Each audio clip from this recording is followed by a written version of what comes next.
videos. I swear. Well,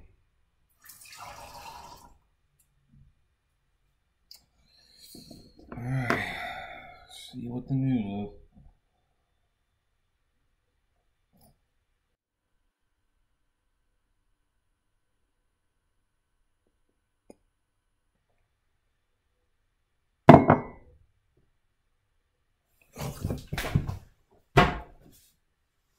I did not expect to have to make another video like this today.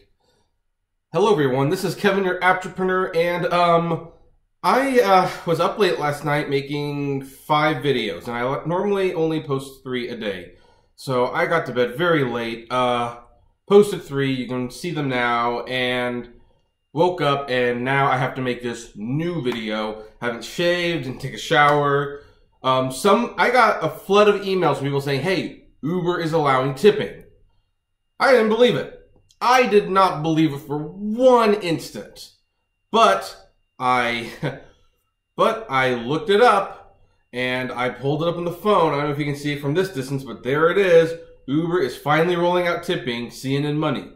Also, there is an article here from Fortune, what you need to know about Uber's in-app tipping. So let's talk about it. And I didn't do super amounts of research because I just really need to make this video. But yeah, holy cow, you can accept tips on Uber now. And it is part of a company-wide campaign called 180 Days of Change. So, anyway, Uber's stance has always been, and this is an actual quote from them, we felt it would be better for riders and drivers to know for sure that what they would pay or earn each trip without the uncertainty of tipping.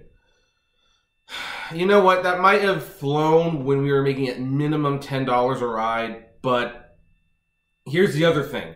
For a quote that is incredibly stupid because we still didn't know how much we were making each ride until the ride was over. That was always an issue. And of course, the fact that Lyft offered tips, well, that was a big deal. So anyway, obviously Uber has suffered some serious PR problems, and the drivers have really rallied against them. Uber pretty much apologized to the riders, the investors, the company employees. They have never apologized to the driver. They never admitted that they were doing anything wrong with the drivers. And you know what? When I started doing Delete Uber, and I told people, yeah, stop driving, and I followed Uberman's lead until he stopped following that lead, and I suspect there's another reason why he did, aside from he didn't think it was working, but, you know. And I always told, but, you know, that's another story for another day. And I always told people, you know, that this was to hopefully influence change. Now, people said, oh, they don't care, they have all these drivers. You know, they had to care at some point. I mean, we see charts, they kept charts of these things on the riders. They had to have kept the charts on the drivers, and I saw surge going up, and, you know, I was still saying no to it. I think a lot of other drivers saying no to it. They just had finally had enough. Well, Uber, I think, finally wants to repair some of that damage, because whoever's looking at the company at the moment is not exactly Travis Kalanick. It's like, hey, our relationship with drivers are mud, and they're, you know, they're causing prices to go up, and, you know, people aren't getting picked up as efficiently, and hey, these driverless cars, not anywhere near close to happening. And we might even lose the fleet if the Google wins the lawsuit case. So Uber has launched tipping. Now, they've only launched it in 3 cities today: Houston, Minneapolis, and Seattle. But it will be available to all drivers by the end of July. So pretty much by the time I get back from, you know, the overseas family wedding, you know, then it'll be available. And the way it will work will be very similar to Lyft. They will ask for an option. It will be $1, $2, or $5, and a custom tip option. There's no word on if there's no amount option. Either there is and they haven't announced it, or putting 000 in custom is how you would not leave a tip. If that's how they do it, it would be very similar to what DoorDash does, and I hope that's how they do it, because that means people are way more likely to leave a tip because they just don't know how not to tip. And passengers will have 30 days to leave you a tip, so that's a positive. Tips belong to the drivers, no service fees. And this news came up one day after Lyft really stuck a knife and twisted it into Uber. Like, hey, not only are people getting tips, we're going to encourage people to tip more. So it's kind of funny how Uber, in all other aspects, Lyft seems to be behind Uber. Uber seems to be behind Lyft on this one. Also, this might, as the article states on this Fortune article that I'm reading, Uber might have seriously been pressured to do this because New York was getting on Uber's case. They're actually debating a bill that would make it law. Now, Uber was developing a cash feature, which might have been a legal loophole that got them out of it. But, I mean, that only would have worked for the first state. All of the other states would have written bills and would have said, hey, you know what? You can't get around that loophole. So they also probably see the writing on the wall. And there are more changes today, and we're going to comment on them. And I'm sorry that I have the article. I know I stopped reading articles a long time ago, but I didn't. I just really need to make this video. Okay, first change. A shorter cancellation windows. Drivers will receive a cancellation fee if the rider cancels more than 2 minutes, which is down from 5 minutes. This is good because people have been abusing the cancellation thing, like waiting 3 or 4 minutes and then canceling. 2 minutes, I think, is more than fair. And I think that accounts for even when you show up. I don't know why I have to wait 5 whole minutes. You have 3 notifications on the app telling me when I'm there. I shouldn't have to wait 5 minutes. No more unpaid wait times. Drivers will earn a permanent rate if you wait for a rider starting 2 minutes after arrival. Well, that doesn't really change anything because they're starting the wait time paying after the trip. Oh, wait, I see what they're doing. So even if the person gets in the car or not, it'll start. So if someone comes out and says, hey, I'm going to be here, can you just wait a few minutes, and you can start getting paid while they're waiting for them in the car. I see. Okay. I think you should get paid. I'd like to see a little minute per charge when you first accept the trip, but whatever.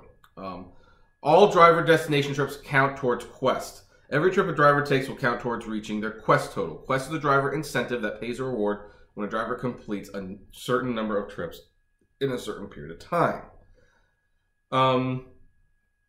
Okay, that's a positive. I will personally probably not use it because their destination filterization isn't very good. It's far worse than Lyft's. Maybe I'll make a video about the destination filter someday about the differences. But still, that's a small positive. Quest earnings are available for instant pay. Drivers will be able to immediately cash out their tips and earnings.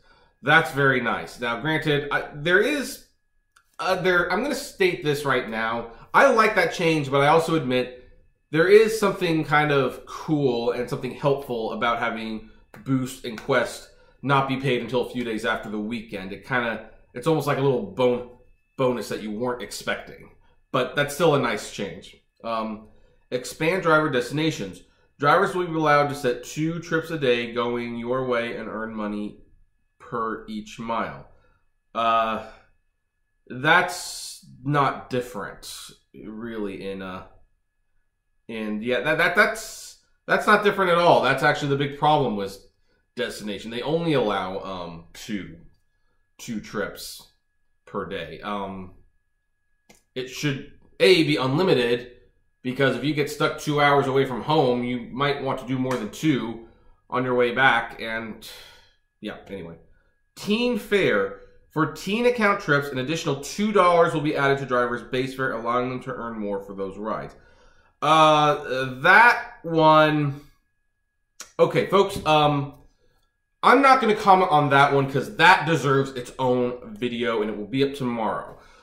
But bottom line, let's see. Oh, I'm sorry. I missed one. Driver injury protection insurance. Drivers will have the option to help protect themselves in their earnings in the event of a covered accident.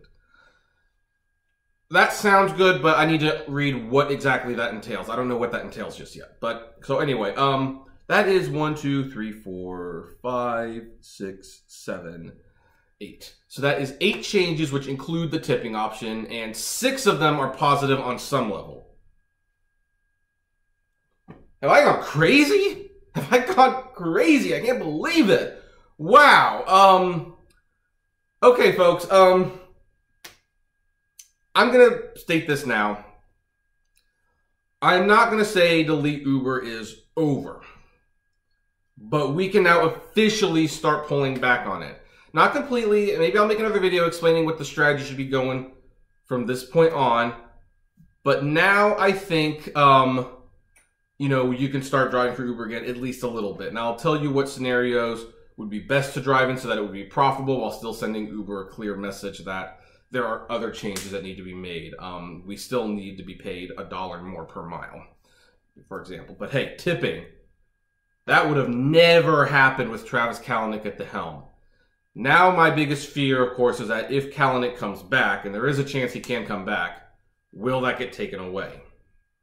I don't know. But hey, tipping is available. Shorter cancellation windows. I love it. I love it. What do you folks think? Comment below. Like, favorite, share, subscribe. If you enjoyed the videos I produce, consider becoming a Patreon or buying some swag from the Great Media Universe store. There is a promo code below for 15% off your first order. And as always, flame responsibly. Have a good day.